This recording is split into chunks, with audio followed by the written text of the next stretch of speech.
সবাইকে আমন্ত্রণ জানাচ্ছি এবি নিউজ প্রাইম সংবাদে। আপনাদের সঙ্গে আছি আমি তাবাসসুম আনিকা। শুরুতেই জানিয়ে দিব সংবাদ শিরোনাম। 2026-এর শুরুতে হতে পারে নির্বাচন, বলেন নির্বাচন কমিশনার আবুল ফজল। আওয়ামী লীগের নির্বাচনে অংশগ্রহণ নিয়ে মুখ খুললেন পরিবেশ উপদেষ্টা। ডক্টর ইউনূসের বেজিং সফর নিয়ে তাড়াহুড়ো করতে চায় না সরকার, জানিয়েছেন পররাষ্ট্র উপদেষ্টা।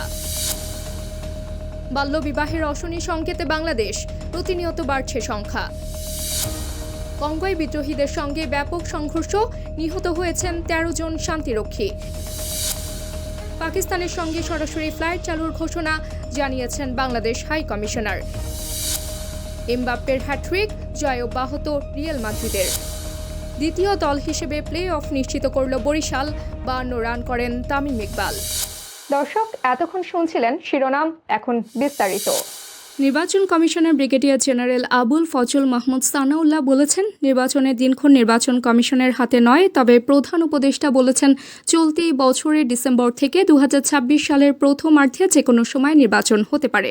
রাজনৈতিক দলগুলোর সঙ্গে আলোচনা করে এই সময়সীমার মধ্যে নির্বাচন হবে। তিনি আরও বলেন, ভোট যতই হোক, আমাদের একটি ভোটার তালিকা প্রয়োজন। এই ভোটার তালিকা নিয়ে কিছু অভিযোগ রয়েছে, সেগুলো নিরসন করতে হবে। রোববার দুপুরে কুড়িগ্রামের রাজারহাট উপজেলার সরকারি মীর ইসমাইল হোসেন কলেজের হলরুমে নতুন ভোটারদের সঙ্গে মত বিনিময় অনুষ্ঠানে তিনি এসব কথা বলেন। এই বছরের ডিসেম্বর থেকে শুরু করে আগামী বছরের জুনের মধ্যে নির্বাচন অনুষ্ঠান করা সম্ভব। ভোটার তালিকা হালনাগাদকরণ বাড়ি বাড়ি যেয়ে করা, এখান থেকেই শুরু। আমাদের তফসিল ঘোষণার সময় পর্যন্ত ওয়েট করতে হবে, দেখতে হবে সার্বিক রাজনৈতিক এবং বিচারিক প্রক্রিয়া কোথায় গিয়ে দাঁড়ায়। এই বছরের ডিসেম্বর থেকে শুরু করে আগামী বছরের জুনের মধ্যে নির্বাচন অনুষ্ঠান করা সম্ভব, ডিপেন্ডিং অন কি পরিমাণ সংস্কার করা হবে না হবে। এবং আপনারা জানেন যে সংস্কার প্রক্রিয়া চলমান আছে। এর মধ্যে কিছু কিছু সংস্কার সুপারিশমালা ইতোমধ্যে সাবমিট করা হয়েছে। আমরা যেটা বুঝতে পেরেছি মাননীয় প্রধান উপদেষ্টার বক্তব্য থেকে, এরপরে একটা জাতীয় ঐক্যমত কমিশন গঠন করা হবে। সেটার উপরে যে পরিবর্তন বা সংশোধনের প্রয়োজন সেগুলো সাধন করা হবে এবং তারপরে নির্বাচন প্রক্রিয়া শুরু হবে।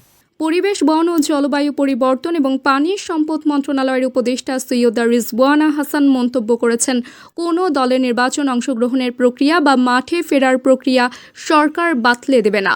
আওয়ামী লীগের নির্বাচনে অংশগ্রহণ নিয়ে তিনি এ কথা বলেন। রোববার রাজধানীর গ্রিন রোডের বাংলাদেশ পানি উন্নয়ন বোর্ডের পানি ভবনে আয়োজিত এক কর্মশালার উদ্বোধন শেষে তিনি এ কথা বলেন। কোনো দল নির্বাচন করবে কি করবে না, কেমন করে রাজনীতির মাঠে ফিরবে বা ফিরবে না, সেটা সেই দলের উপর নির্ভর করে।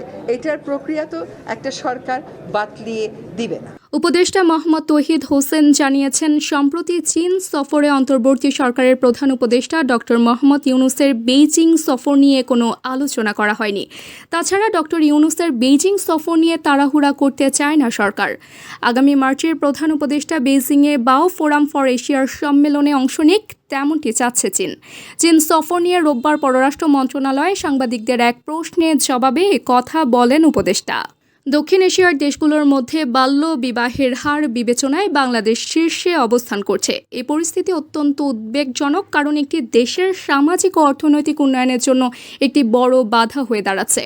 এমনকি বিশ্বে বাল্যবিবাহ বেশি এমন 10টি দেশের তালিকাতেও বাংলাদেশের নাম অন্তর্ভুক্ত হয়েছে। বিশ্লেষকরা এই অবস্থানকে অশনি সংকেত হিসেবে চিহ্নিত করছেন। তারা মনে করছেন, বাল্যবিবাহ শুধু একটি সামাজিক সমস্যা নয়, এটি নারী ও শিশুদের স্বাস্থ্য, শিক্ষা এবং উদ্যোক্তা সুযোগের ওপরও নেতিবাচক প্রভাব ফেলে। দেখুন ডেস্ক রিপোর্টে। দেশের গ্রামাঞ্চলে কিশোরীদের বিয়ের হার মারাত্মকভাবে বেড়ে চলেছে। 18 বছর পূর্ণ হওয়ার আগেই 44.4% কিশোরীর বিয়ে হয়ে যায়। এর মধ্যে 15 বছরের নিচে বিয়ের হার 8.8%, যা মাতৃ ও শিশু স্বাস্থ্যের জন্য বিপজ্জনক।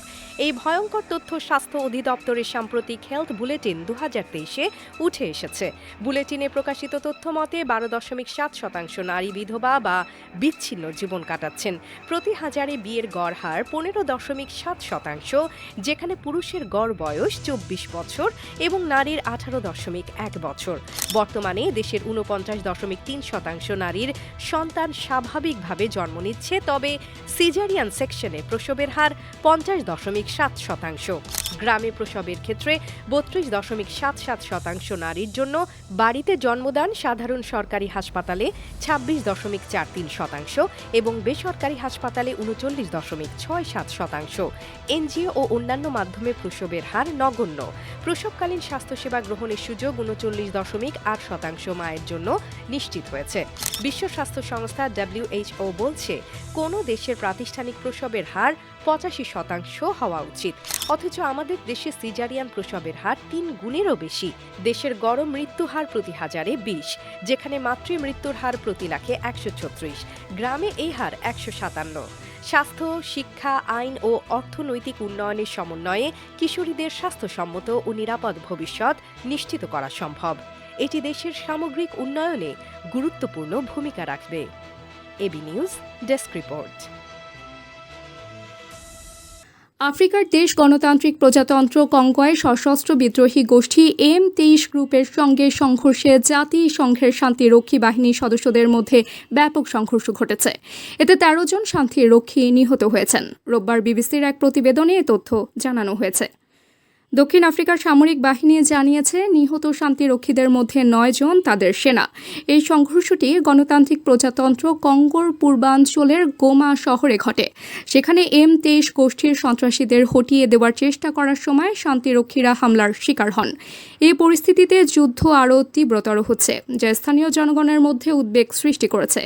এ কারণে জাতিসংঘ গোমা শহর থেকে 10 লক্ষেরও বেশি জনসংখ্যার বেসামরিক কর্মীদের সরিয়ে নেওয়ার সিদ্ধান্ত নিয়েছে। পাকিস্তানের সঙ্গে সরাসরি ফ্লাইট চালুর পরিকল্পনার ঘোষণা দিয়েছেন বাংলাদেশে নিযুক্ত হাই কমিশনার মোহাম্মদ ইকবাল হোসেন। তিনি জানিয়েছেন, এতে করে উভয় দেশের মধ্যে দ্বিপাক্ষিক সম্পর্ক আরও জোরদার হবে। রোববার পাকিস্তানি সংবাদ মাধ্যম এক্সপ্রেস ট্রিবিউনে এ তথ্য প্রকাশিত হয়েছে। সংবাদ মাধ্যমটি উল্লেখ করেছে, মোহাম্মদ ইকবাল হোসেন দ্বিপাক্ষিক সম্পর্ককে আরও শক্তিশালী করার জন্য এই বিমান পরিষেবা চালুর পরিকল্পনা ঘোষণা করেছেন।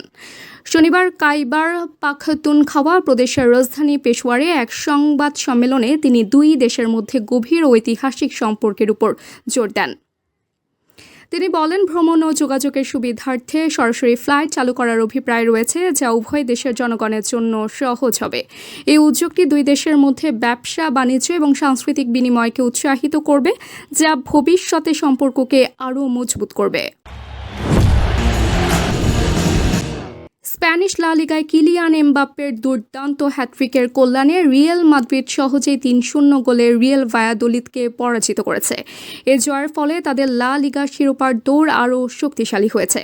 এমবাপ্পে জুড বেলিংহামের নিখুঁত পাস থেকে গোল করে প্রথমার্ধের একমাত্র প্রকৃত সুযোগটি কাজে লাগান। বিরতির পর এমবাপ্পে আরও বিধ্বংসী রূপ ধারণ করেন। ঘণ্টা খানিকের মাথায় তিনি দুর্দান্ত কার্লিং শটে নিজের দ্বিতীয় গোলটি করেন। এটি চলতি মৌসুমে লা লিগায় তার 14তম গোল। কিন্তু রিয়াল ভায়াদোলিদের বিপক্ষে তার দুর্দান্ত রাত এখানেই শেষ হয়নি। ম্যাচের শেষ মুহূর্তে পেনাল্টি থেকে গোল করেন তিনি, পূর্ণ করেন নিজের স্প্যানিশ ফুটবলের প্রথম হ্যাটট্রিক। দ্বিতীয় দল হিসেবে প্লে অফ নিশ্চিত করল বরিশাল। প্রথম 8 ম্যাচ থেকে 12 পয়েন্ট পেয়েছিল ফরচুন বরিশাল। আজ সিলেটকে হারিয়ে তাদের 2 পয়েন্ট যোগ হয়েছে। মোট 14 পয়েন্ট পাওয়ায় প্লে অফ নিশ্চিত হয়েছে ফরচুনদের। মিরপুরে টস জিতে আগে ব্যাট করতে নেমে সিলেট 18.1 ওভারে সব উইকেট হারিয়ে 116 রান করেছে। বরিশাল 2 উইকেট হারিয়ে 16 ওভারে জয় পেয়েছে। দলের হয়ে তামিম ইকবাল 52 রান করেছেন। দর্শক, এতক্ষণ আমাদের সঙ্গে থাকার জন্য ধন্যবাদ।